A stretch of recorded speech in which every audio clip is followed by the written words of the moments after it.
j'ai sauvegardé mon OS. On n'a plus besoin de WinUAE pour le moment. On va donc le fermer. Ensuite, on va aller reprendre le tuto de Zarnal sur Amiga France.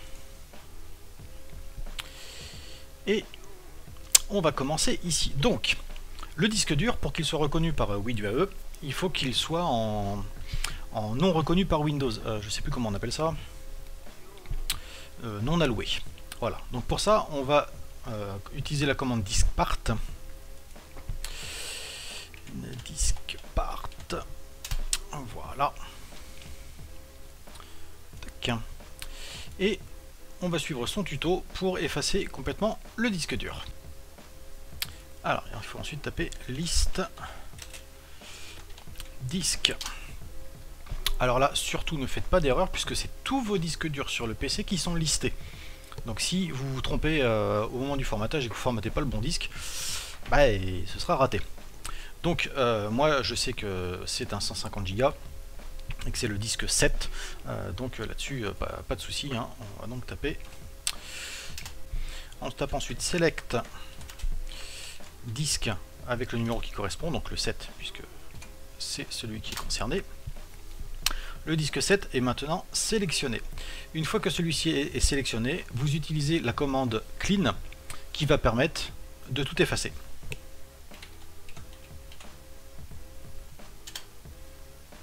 Donc là, mon disque, normalement, n'est plus reconnu. On peut fermer ça. On va aller vérifier. Hop. On va aller dans le gestionnaire de stockage. Voilà. Et il me dit que le disque 7, vous voyez, n'est pas initialisé. Et il apparaît en non alloué par Windows. Donc maintenant on va lancer WinUAE, clic droit, exécuter en tant qu'administrateur, OK, configuration, le 2, load, start. Et là normalement, vu qu'on n'a plus de système, on arrive sur la ROM. On fait F12, floppy drive, on va aller dans le dossier téléchargement et chercher la disquette de Zarnal boot.adf qu'on a téléchargé tout à l'heure. Ouvrir, OK. On arrive donc sur la disquette que Zarnal a fait. On va lancer le HD Install Tool.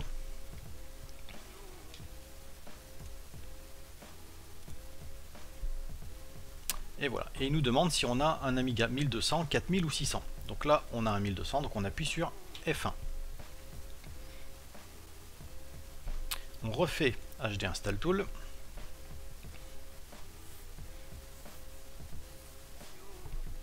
Et normalement, il va nous charger le SCSI Device. Donc on refait F1 et SCSI Device 46.0 est chargé. Donc là, il ne voit pas de disque dur et c'est tout à fait normal puisqu'on ne l'a pas ajouté. J'aurais dû le faire. Alors, on va aller dans CD Hard Drive, Add Hard Drive. Et on va sélectionner donc le disque dur que l'on vient de formater, donc qui est pour moi en external USB. En USB externe. En disque dur externe sur USB. Hop, et on va l'ajouter.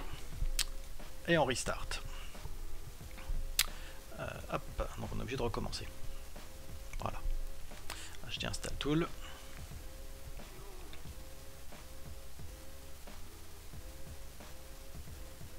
On appuie sur F1.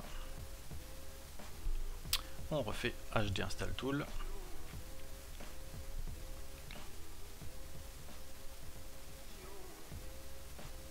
On valide en appuyant sur F1.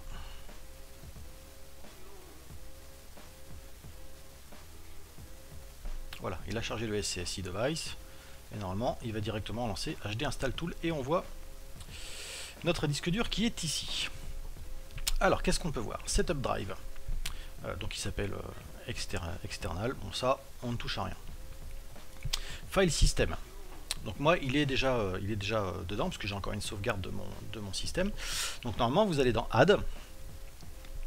Et dans la disquette qu'a fait Zarnal, il y a directement le PFS3.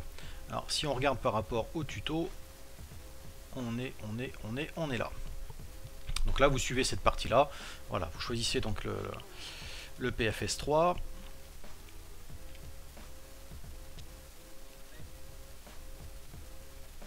Et en fait, normalement, ici, vous devez avoir écrit PFS 3. Si c'est pas écrit, ça ne marchera pas. PFS, entrée, use. Alors, je m'en suis rajouté un. Hop. Normalement, c'est celui-là, c'est celui que j'ai fait hier. Si on fait propriété, PFS 3, ok. On va utiliser celui-ci. Ensuite, on va aller dans le partition drive. Donc moi, on voit que mes partitions sont déjà existantes parce que je les ai faites hier.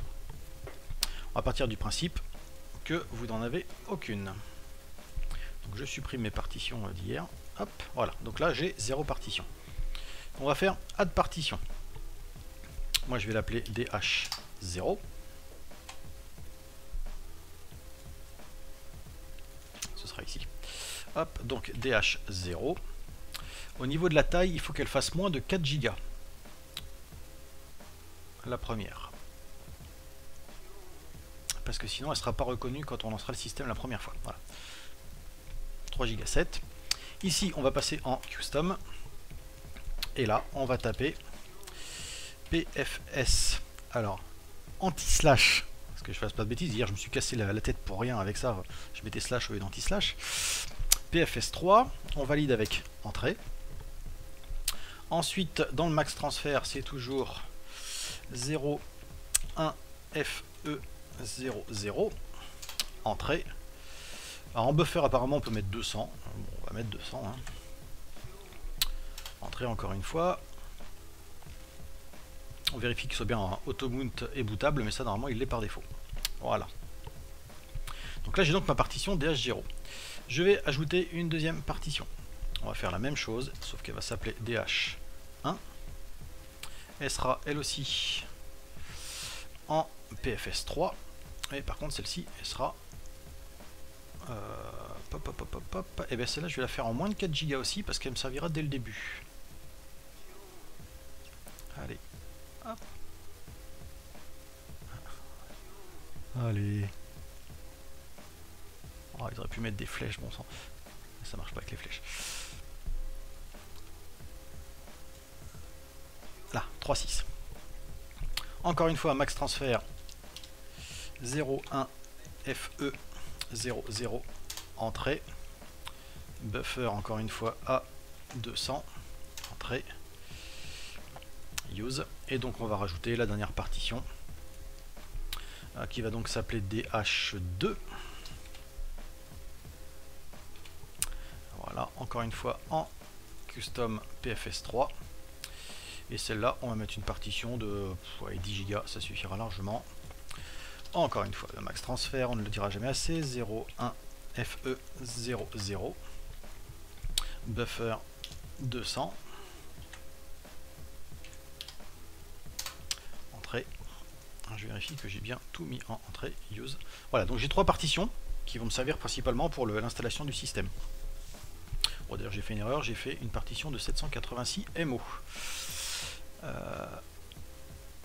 J'ai dû aller un petit peu trop loin. Allez, hop, c'est un FEDH use. Voilà. Donc moi je vais m'arrêter là, je vais pas encore m'intéresser aux grandes partitions, je les ferai un peu plus tard. Donc on fait use. On sauvegarde. Hop, et on va faire un DOS format DH0. Quick.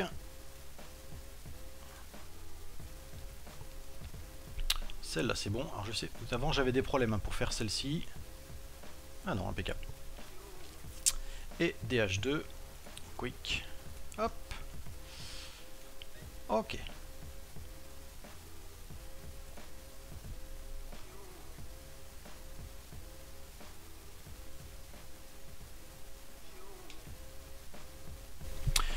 Une fois que ça c'est fait, on va réouvrir WinUAE. Donc là, on va passer tout le tuto qui est là. Alors, clic droit, exécuter en tant qu'administrateur. OK. La configuration. Alors, 6840, le plus rapide possible. JIT. Le chipset AGA. Amiga 1200. La ROM, donc c'est la ROM 3.1, enfin j'utilise une 3.1, qui donc est dans mon bureau. Hop. La RAM, 2 MO, 2 chips. Z2F, je sais même pas si elle sert quelque chose, mais je pense pas. 8 MO. Bref, je la mets quand même. Floppy, on n'a plus rien. Et on va aller chercher l'archive classique Workbench P96 qui se trouve donc dans le bureau, et on copie le système, enfin on double-clique sur système.hdf. On fait OK et on démarre. Là, on arrive sur... Hop, on va fermer tout ça. Est-ce que je peux agrandir un peu? Oui. Donc, on va arriver sur l'installation de P96, du classique Workbench. Donc là, entrée pour continuer.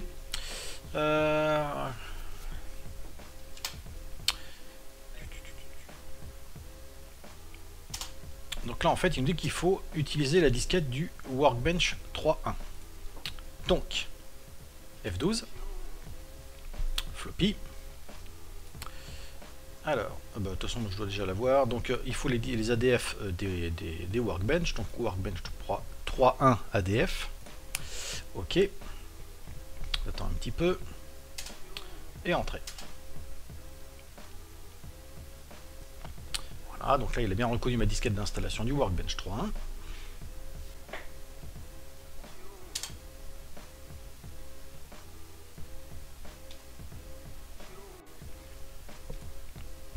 Donc maintenant, il nous propose d'installer Game. De toute façon, on va tout installer. Hein. On se pose pas de questions ici. On va lui laisser faire.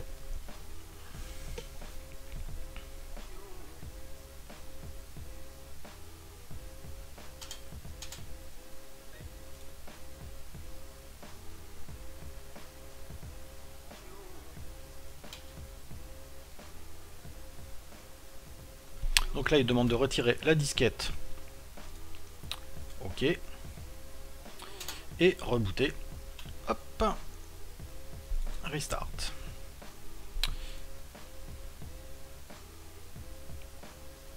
Et on arrive sur un Workbench préinstallé pour Picasso 96.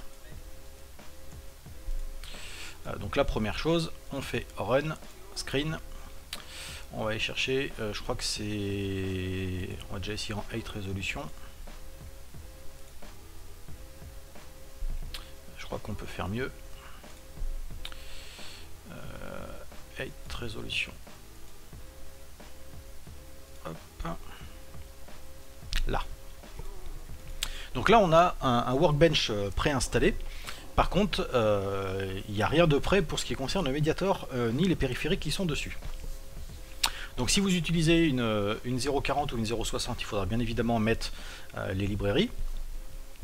Nous, ce qui va nous intéresser en premier lieu, c'est, parce qu'on voit que j'ai qu'une seule partition, c'est sûrement parce que dans Dev, il ne doit pas y avoir le SCSI device.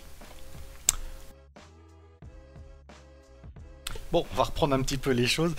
En fait, évidemment que je vois pas mes partitions, j'ai pas ouvert mon disque dur. Oh là là, on voit que ça fait 24 heures que je bosse sur le sujet. Donc, on rouvre. Voilà, WinUAE, exécuté en tant qu'administrateur. Ok, donc on a la configuration qu'on a sauvegardée tout à l'heure, load. Voilà, le floppy, on vérifie qu'il n'y a rien dedans. Et évidemment, il faut que je rajoute mon disque dur. Voilà, add hard drive. Et rajouter le hard file de Picasso 96. Du Workbench Picasso 96. Voilà, et on fait Start. Voilà, et donc là, je vois mes partitions système qui sont là.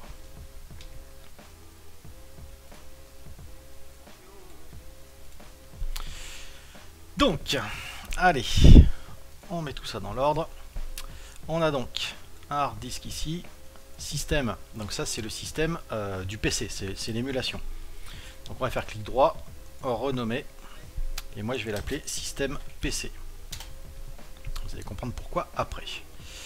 On a des hard disks un peu partout.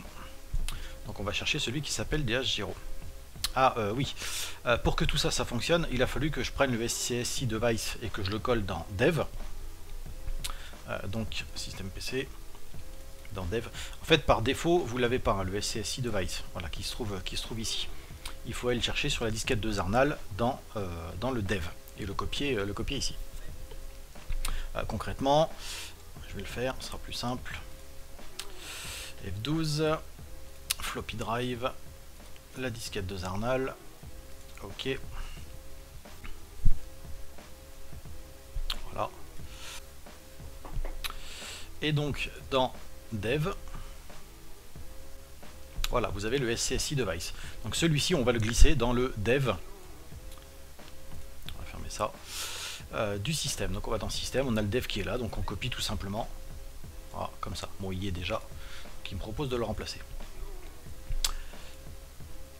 Ensuite, alors je sais pas si c'est vraiment utile, mais pareil dans la disquette de Zarnal, encore une fois, dans le L du système, ici, on n'a pas il a fait 95, le PFS3. Donc moi j'ai été le chercher tout simplement dans la disquette, dans le L.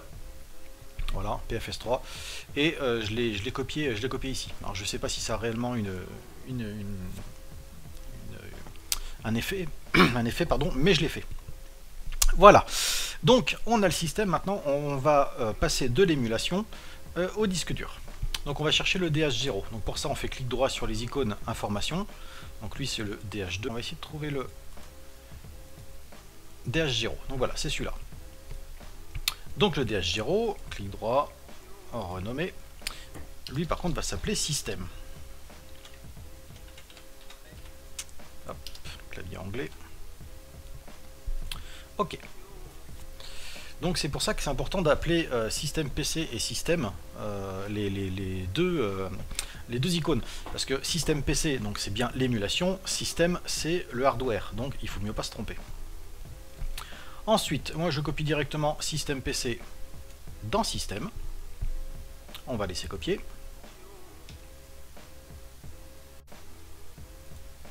Voilà, donc tout est copié, mon système PC est ici. Et je vais prendre le contenu.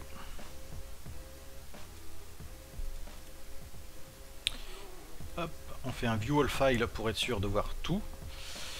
Un cleanup. Et on prend tous les dossiers. On les glisse ici. Tac. On ferme ça. Le dossier qui s'appelait système PC, on le supprime. On n'en a plus besoin. Voilà. Et normalement, si on fait F12, on retire la disquette, on revient sur le floppy drive, sur le hard drive, on va retirer l'émulation, donc le fichier .hdf, et on laisse que le disque dur. Et on fait restart.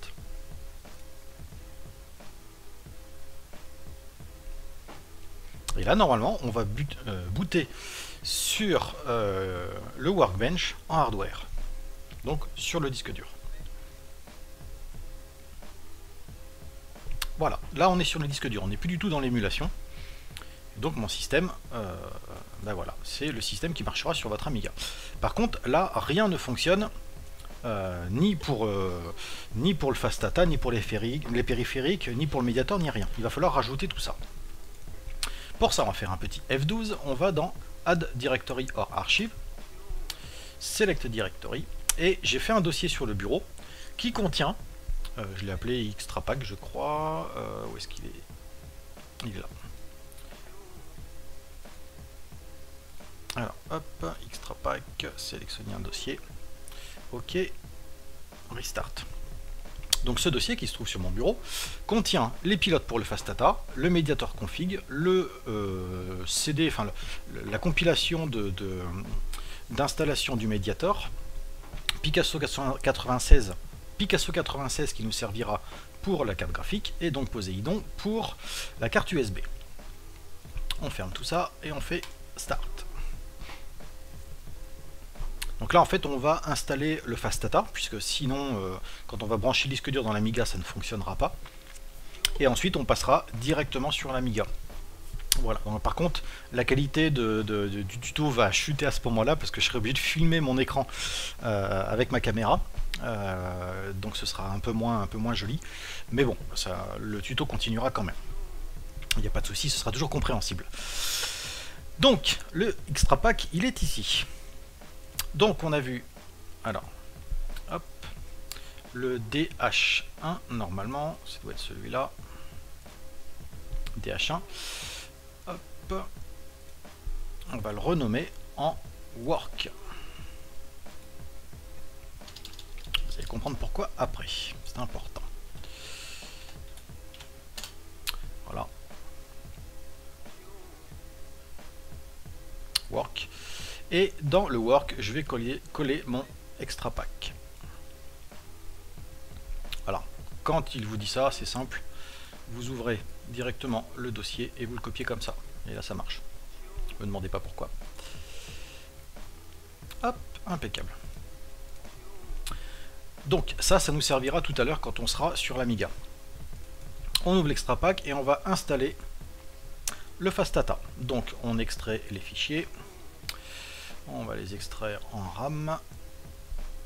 Hop, ok, c'est parti.